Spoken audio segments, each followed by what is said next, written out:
बहुत समय पहले की बात है। एक राज्य में एक राजा राज करता था। उस राजा का राज्य चारों दिशाओं में फैला हुआ था। राज्य में चारों ओर खुशियां ही खुशियां फैली थी, लेकिन राजा के मन में एक प्रश्न बार बार आता था। उस प्रश्न की वजह से राजा परेशान रहता था। राजा सोचता था कि इस विशाल राज्य का वो ही राजा क्यों बना, कोई और क्यों नहीं। उसने इस प्रश्न के उत्तर के लिए अपने महल में एक से बढ़कर एक विद्वान लोगों को बुलाया।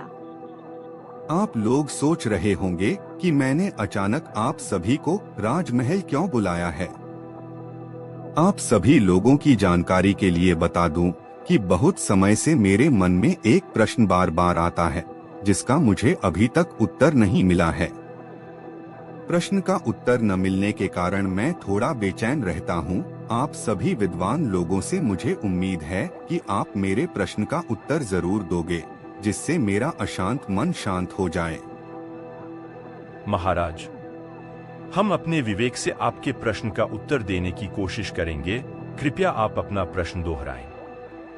हे विद्वान आचार्यगण, मेरा प्रश्न है कि इस विशाल राज्य का मैं ही राजा क्यों बना, जबकि जिस दिन मैं पैदा हुआ था उस दिन इस राज्य में और भी कई बच्चों ने जन्म लिया होगा।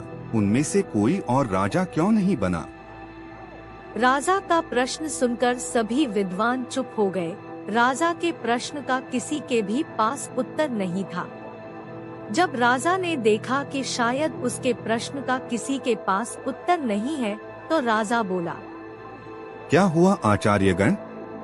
क्या इस प्रश्न का उत्तर आप में से किसी के भी पास नहीं है?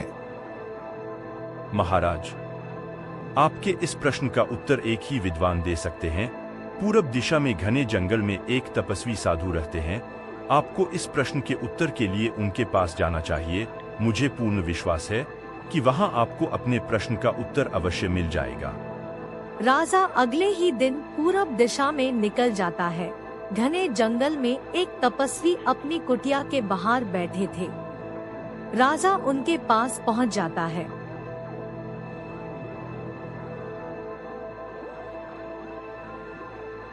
कहो राजन, आज इधर कैसे आगमन हुआ? स्वामी जी, मैं एक प्रश्न लेकर आपके सम्मुख उपस्थित हुआ हूँ। काफी दिनों से मेरे मन में एक प्रश्न बार बार आता है कि इस विशाल राज्य का मैं ही राजा क्यों बना, कोई और क्यों नहीं। मैं तुम्हारे मन की चिंता समझ सकता हूँ राजन। इस प्रश्न के उत्तर के लिए तुमको यहाँ से दक्षिण में यात्रा करनी पड़ेगी। वहाँ जंगल में तुम्हें एक आदमी मिलेगा। इस प्रश्न का उत्तर तुमको वही मिलेगा।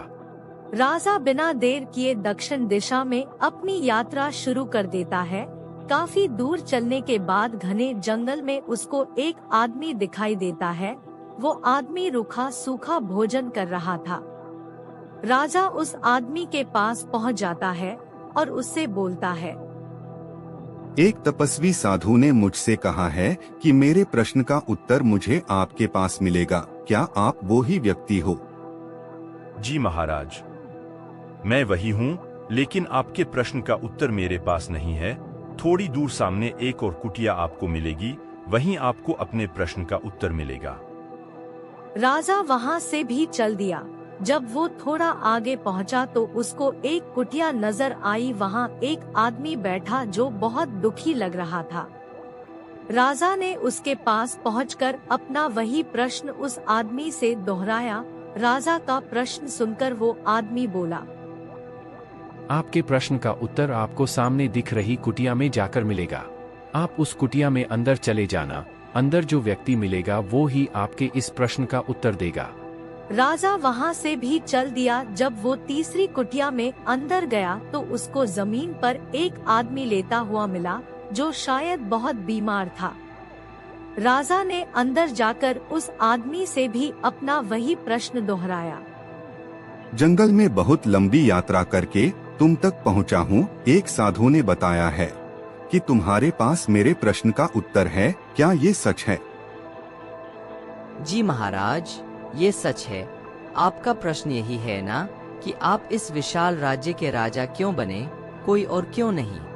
जी, यही मेरा प्रश्न है और मुझे उम्मीद है कि तुम इस प्रश्न का उत्तर जरूर दोगे।